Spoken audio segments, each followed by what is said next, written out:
श्रीमद्भागवतम् 7வது स्कन्धम् 8வது अध्यायम्।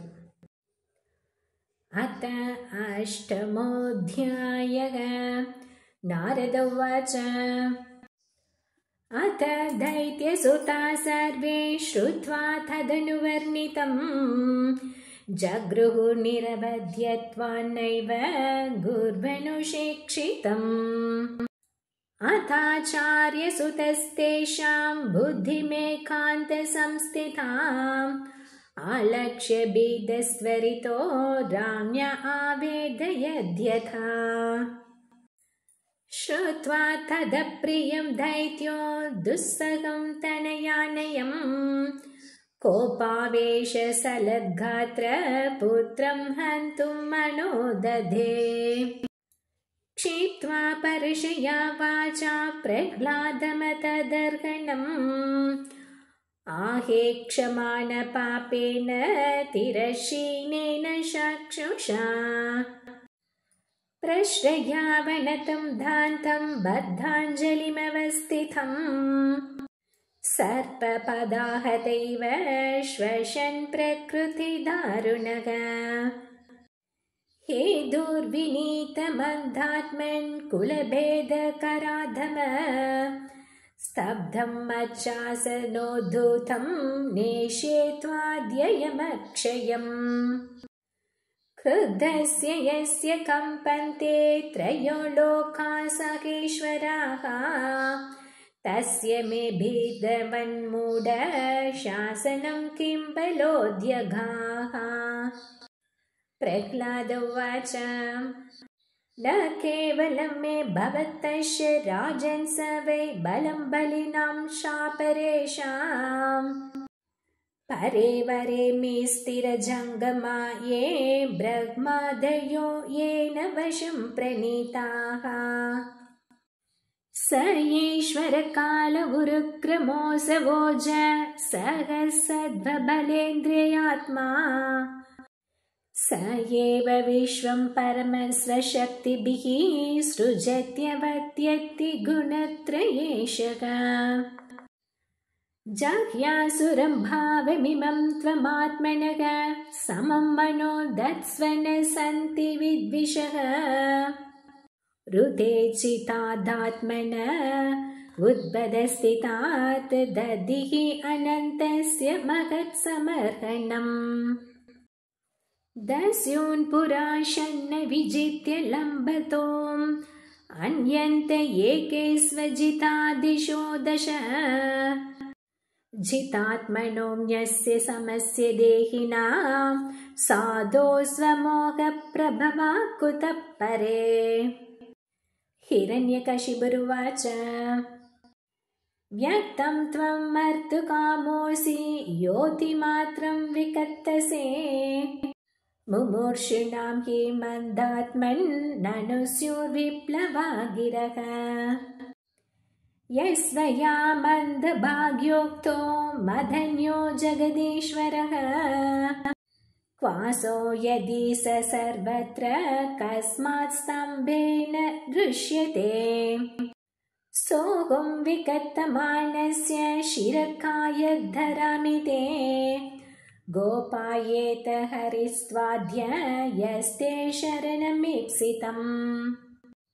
एवं दुरुक्तेर्मुहुरर्धयन् नृषा सुतं महाभागवतं महासुरः खड्गं प्रगृह्योत्पतितो वरासनात् स्तम्भं तददादिबलस्वमुष्टिना। तदैव तस्मिन् निनदोति भीषणो बभुव येनाण्डकटाहमस्फुटत्। यं वै स्वधिष्ण्योपगतं त्वजादयः श्रुत्वा स्वधामाप्ययमङ्गमेनिरे। स विक्रमन् पुत्रवेधेप्सुरोजसा निशम्य निर्घ्रादमपूर्वमद्भुतम्। अन्तःसभायां न ददर्श तत्पदं वितत्र सूर्येण सुरारियूतपाः।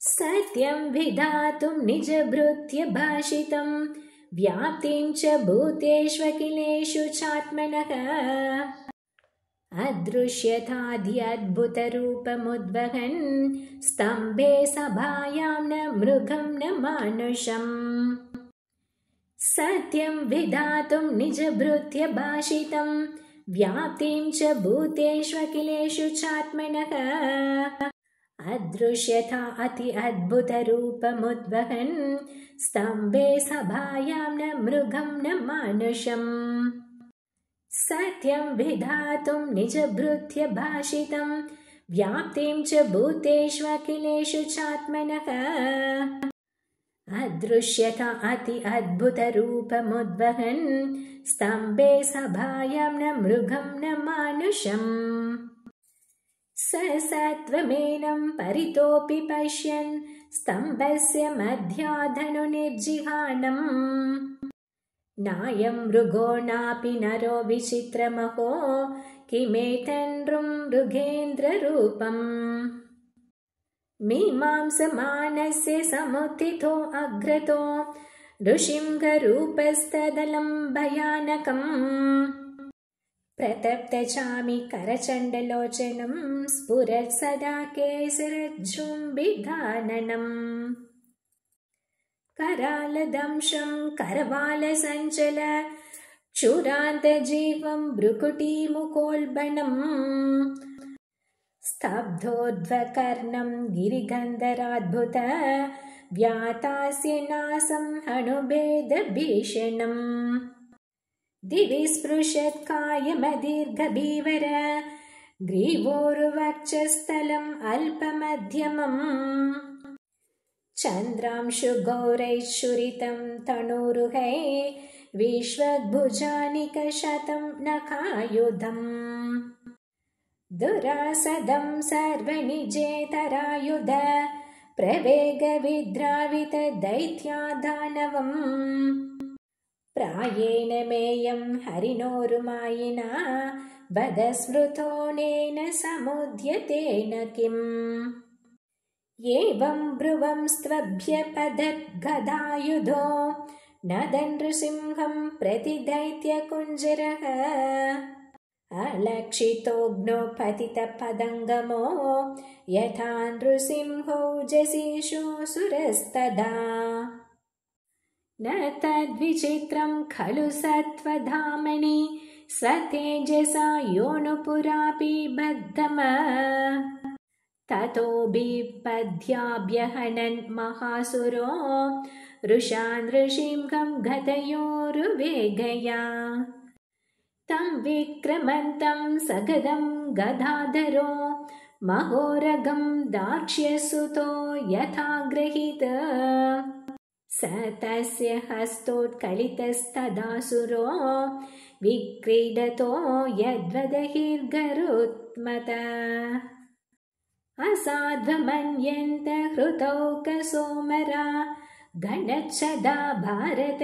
सर्वदिष्ण्यभाः तं मन्यमानो निजवीर्यशङ्कितं यद्दस्तमुक्तो नृहरिं महासुरः पुनस्तमासज्जत खड्गचर्मणि प्रगृह्य वेगेन जितश्रमो मृधे तं श्येन वेगं शरचन्द्रवर्ध्मभिः शरन्तमच्छिद्रमुपर्यधो हरिः कृत्वाटहासं करमुत्स्वनोल्बणं निमीलिताक्षं जगृहे महाजवः विश्वक्स्फुरन्तं ग्रहणातुरं हरेर्व्यालो यथा कुलिशाक्षतत्वचम् ध्वार्यूर आपात्य दधारलीलया नैकर्यथा हिं गरुडो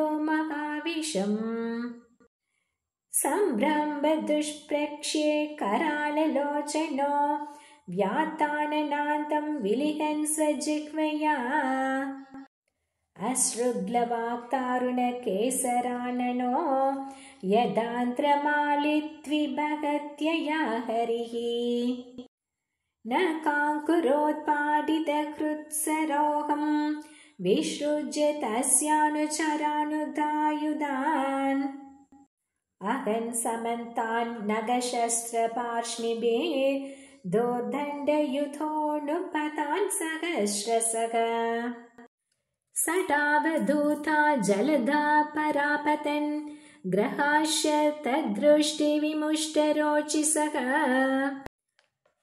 अम्बोधय श्वासहता विचुक्षुभो निर्हृतभिदा दिगिभा विचुकृषुः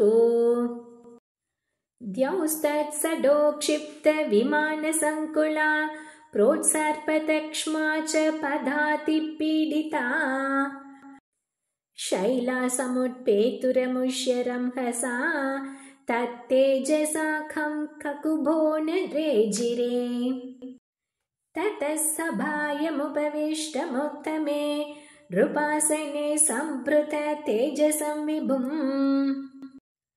अलक्षितद्वैरतमत्यमर्शनं प्रचण्डवक्त्रं न पभाज कश्चन निशम्य लोकत्रयमस्तकज्वरं तमादिदैत्यं हरिणा हतं वृधे प्रहर्षवेगोत्कलिताननमुहुः प्रसूनवर्षे ववृषोऽसुरस्त्रियः तदा विमानावलिभिर्नभस्थलं तितृक्षतां सङ्कुलमासनाकिनाम् सुरानकाधुन्दुभयोतजग्निरे गन्धर्वमुख्यानन्दृतुर्जगुस्त्रियः तत्रोपव्रज्य विबुधा ब्रह्मेन्द्रगिरिशादयः ऋषयः पितरसिद्धा विद्याधरमहोरगाः मनवप्रजानां पतयो गन्धर्वाप्सरचारणाः यक्षा किं पुरुषास्तात वेतालासिद्धकिन्नराः ते विष्णुपार्षदा सर्वे सुनन्दकुमुदादयः मूर्ध्नि बद्धाञ्जलिपुटा आसीनं तीव्रतेजसम् ईटीरे नरशार्दूलं नातिदूरचरपृथक् ब्रह्मवाच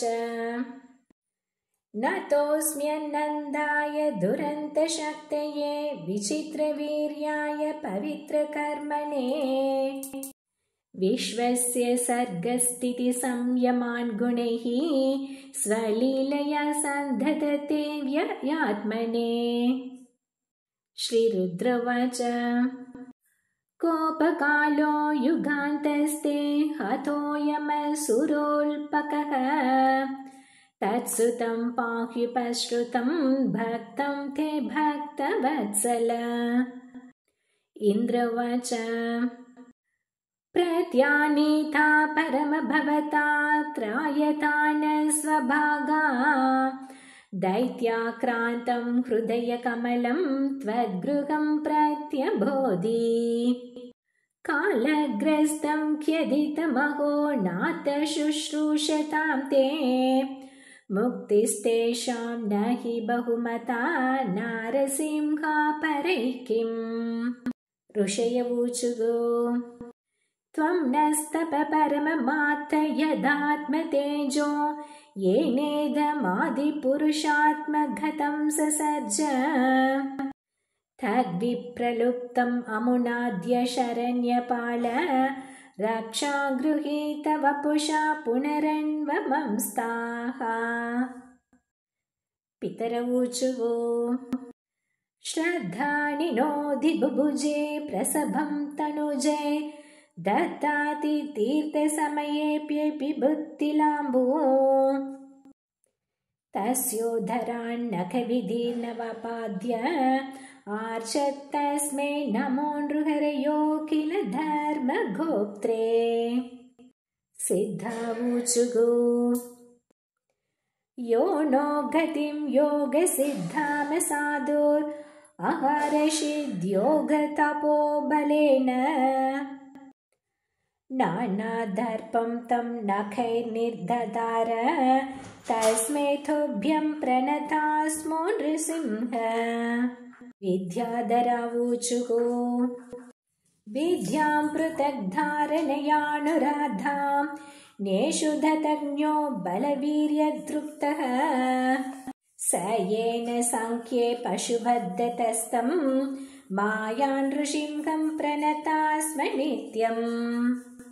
नागावूचुः येन पापेन रत्नानि श्रीरत्नानि कृतानि नः तद्वक्षपाटनेनासां दत्तानन्दनमोऽस्तु ते। मनवऊचुः मनवो वयं तव निदेशकारिणो दितिजेन देव परिभूतसेतवः भवता खलस उपसंहृत प्रभो करवाम ते किमनुषाधिकिङ्करान्। प्रजापतयवूचुः प्रजेशा वयं ते परेशाभिष्टुष्टा न येन प्रजा वै सृजामो निषिद्धाः स एष त्वया भिन्नवक्षानुशेते जगन्मङ्गलं सत्त्वमूर्ते अवतारः। गन्धर्वावूचुः वयं विभोते नटनाट्यगायका येनात्मसाद्वीर्यबलोजशा कृताः स एष नीतो भवता दशामिमां किमुत्पतस्तकुशलाय कल्पते। चारणावूचुः हरे तवाङ्घ्रिपङ्कजं भवापवर्गमाश्रिताः यदेष साधु क्रचयस्त्वयासुरसमापितः। यक्षावूचुः वयमनुचरमुख्या करभिस्ते मनोज्ञैः तैः दितिसुतेन प्रापिता वाहकत्वम् स तु जनपरितापं तत्कृतं जानता ते नरकर उपनीत पञ्चतां पञ्चविंशः। किं पुरुषावूचुः वयं किं पुरुषास्त्वं तु महापुरुष ईश्वरः अयं कुपुरुषो नष्टो धिक्कृत साधुभिर्यदा। वैतालिकावूचुः सभासु सत्रेषु तवामलं यशो गीत्वा सपर्यां महतीं लभामहे यस्तां व्यनैषीदृशमेष दुर्जनो दिष्ट्या हतस्ते भगवान् यथा आमयः। किन्नरावूचुः वयमेष किन्नरगणास्तवानुगा दिदिजेन विष्टिम् अमुनानुकारिताः भवता हरे स वृजिनोऽवसादितो नरसिंहनाथ विभवाय नो भव। विष्णुपार्षदावूचुः अद्यैतद्धरि नररूपमद्भुतं ते दृष्टं न शरणद सर्वलोकः शर्म सोऽयं ते विधिकर ईश विप्रशब्दः तस्येदं निधनम् अनुग्रहाय विद्मः। इति श्रीमद्भागवते महापुराणे पारमहंस्यां संहितायां सप्तमस्कन्धे प्रह्लादानुचरिते दैत्यराजवधे नृसिंहस्तवो नाम अष्टमोऽध्यायः। श्रीहर्ये नमः। श्रीहर्ये नमः। श्रीहर्ये नमः। गोपिका जीवनस्मरणं गोविन्दा गोविन्दा। सद्गुरुनाथ महाराज की जय।